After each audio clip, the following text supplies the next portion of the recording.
بسم اللہ الرحمن الرحیم۔ ملک شام کی جانب پہلا سفر تجارت۔ ابو طالب تاجر آدمی تھے۔ عرب کے دستور کے مطابق ابو طالب تجارت کے لیے ملک شام جایا کرتے تھے۔ وہ سامان سفر تیار کرنے لگے۔ حضور صلی اللہ علیہ وسلم کی عمر تقریباً 12 سال کی تھی۔ آپ کو جب معلوم ہوا کہ چچا جان تجارت کے لیے سفر پر جا رہے ہیں تو آپ کی آنکھوں سے آنسو جاری ہو گئے۔ آپ نے بھی جانے کی خواہش ظاہر کی۔ ابو طالب نے سوچا کہ ان کو اکیلے چھوڑنے میں تکلیف ہوگی، اس لیے آپ کو اپنے ساتھ لے لیا۔ بحیرہ راہب سے ملاقات۔ تجارتی قافلہ مقام بصرہ سے گزر رہا تھا۔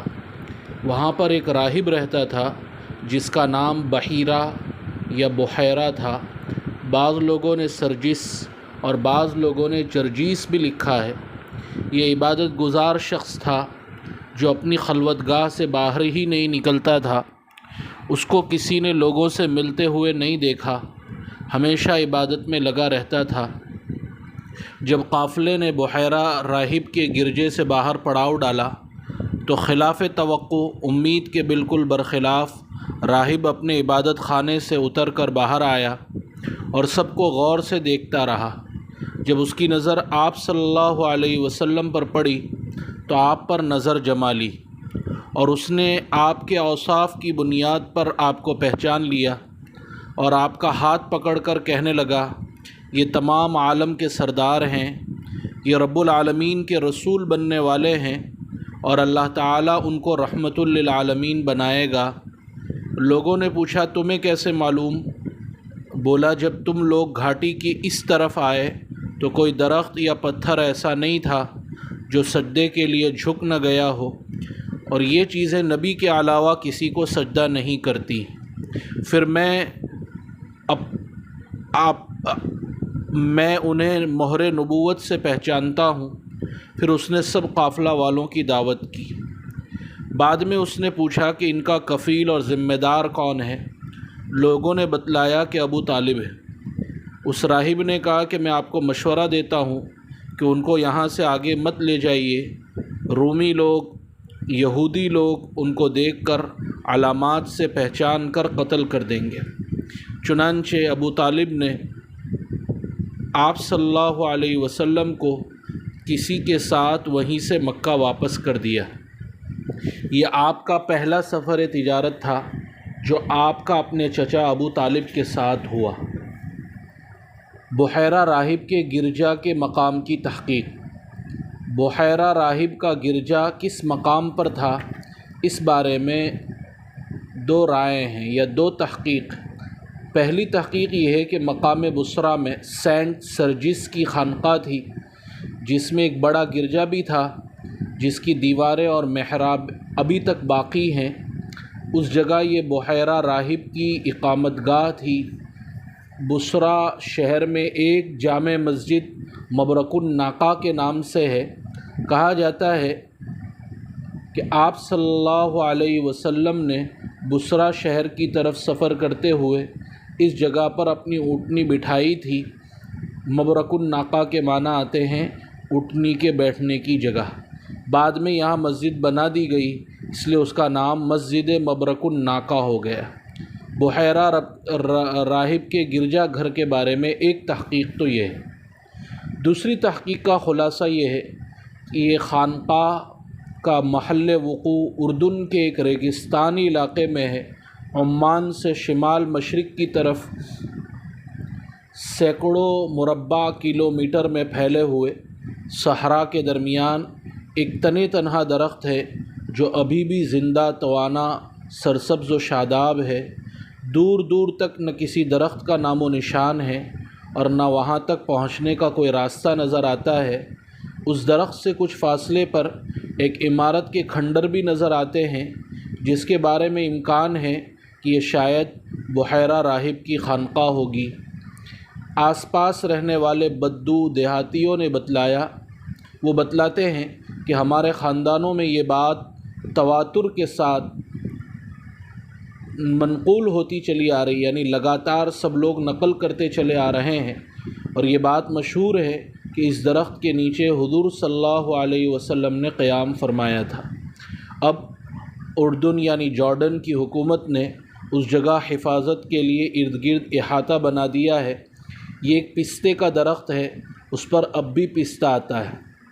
اس لحاظ سے یہ بات کوئی بعید یا تعجب خیز نہیں کہ اس درخت سے چونکہ حضور صلی اللہ علیہ وسلم کا ایک معجزہ ظاہر ہوا تھا کہ درخت کی شاخیں آپ پر جھک گئی تھیں، اور اس کی بنیاد پر بحیرہ راہب کو آپ میں خاتم الانبیاء کی علامات نظر آئی تھی، اس لیے اللہ تعالیٰ نے معجزاتی طور پر اس کو باقی رکھا ہو، اور ایک محبت کرنے والے کی آنکھیں ٹھنڈی کرنے کے لیے یہ احتمال کافی ہے۔ شیخ الاسلام حضرت مفتی محمد تقی عثمانی صاحب مد ظلہ العالی وہاں پہنچے ہیں، اور اس کی پوری تفصیل اور اس کی مکمل رویدات، مکمل قرائن اور علامات کے ساتھ حضرت مفتی محمد تقی عثمانی صاحب دامت برکاتہم العالیہ کے ایک مضمون اردن میں 2 نئی معلومات کے عنوان سے چھپی، جس کا چیدہ تھوڑا سا حصہ ہم نے یہاں نقل کیا۔ بحیرہ راہب کے قصے سے معلوم ہوتا ہے کہ اہل کتاب یعنی یہود و نصارہ، جیوس اور کرسچن، ان کے پاس علم تھا کہ نبی کریم صلی اللہ علیہ وسلم کی بعثت ہونے والی، وہ آپ کی علامات سے بھی واقف تھے، اس لیے کہ توریت اور انجیل میں آپ کی بعثت کی پیشین گوئی اور آپ کی علامات اور اوصاف مذکور تھے۔ اس کے شواہد بہت زیادہ ہیں۔ مثال کے طور پر سیرت نگاروں نے بیان کیا ہے، رسول اللہ صلی اللہ علیہ وسلم کی بعثت سے پہلے یہود جیوس آپ کے ذریعے اوس و خزرج کے مقابلے میں فتح و نصرت کی آس لگائے ہوئے تھے۔ وہ ان سے کہتے تھے کہ عنقریب ایک نبی کی بعثت ہونے والی ہے، ہم اس کی پیروی کریں گے، پھر اس کے ساتھ تم سے جنگ کریں گے اور عاد و ارم کی طرح تمہارا قتل عام کریں گے۔ مگر آپ صلی اللہ علیہ وسلم کی بعثت کے بعد انہوں نے اپنا وعدہ پورا نہیں کیا اور آپ پر ایمان نہیں لائے۔ اللہ تعالیٰ ارشاد فرماتے ہیں سورہ بقرہ میں، اور اب جب کہ جو ایک کتاب اللہ کی طرف سے ان کے پاس آئی ہے، اس کے ساتھ ان کا کیا برتاؤ ہے، باوجود کہ وہ اس کتاب کی تصدیق کرتی ہے جو ان کے پاس پہلے سے موجود تھی، اور باوجود کہ اس کی آمد سے پہلے وہ خود کفار کے مقابلے میں فتح و نصرت کی دعائیں مانگا کرتے تھے، مگر جب وہ چیز آ گئی جسے وہ پہچان بھی گئے تو انہوں نے ماننے سے انکار کر دیا۔ خدا کی لعنت ہو ان منکرین پر۔ اسی طرح علامہ قرطبی اور دیگر مفسرین نے ذکر کیا ہے کہ جب یہ آیت نازل ہوئی الذین آتیناہم الکتاب یعرفونہ کما یعرفون ابناءہم وان فریقا منہم لیکتمون الحق وہم یعلمون، جس کا ترجمہ یہ ہے کہ جن لوگوں کو ہم نے کتاب دی ہے وہ اسے ایسا پہچانتے ہیں جیسے اپنی اولاد کو پہچانتے ہیں، مگر ان میں سے ایک گروہ جانتے بوجھتے حق کو چھپا رہا ہے۔ جب یہ آیت نازل ہوئی تو عمر ابن خطاب رضی اللہ تعالیٰ عنہ نے حضرت عبداللہ ابن سلام رضی اللہ تعالیٰ عنہ سے، جو پہلے یہودی تھے اور بعد میں مشرف باسلام ہو گئے تھے، ان سے دریافت کیا کیا تم محمد کو اسی طرح پہچانتے ہو جیسے اپنے بیٹے کو؟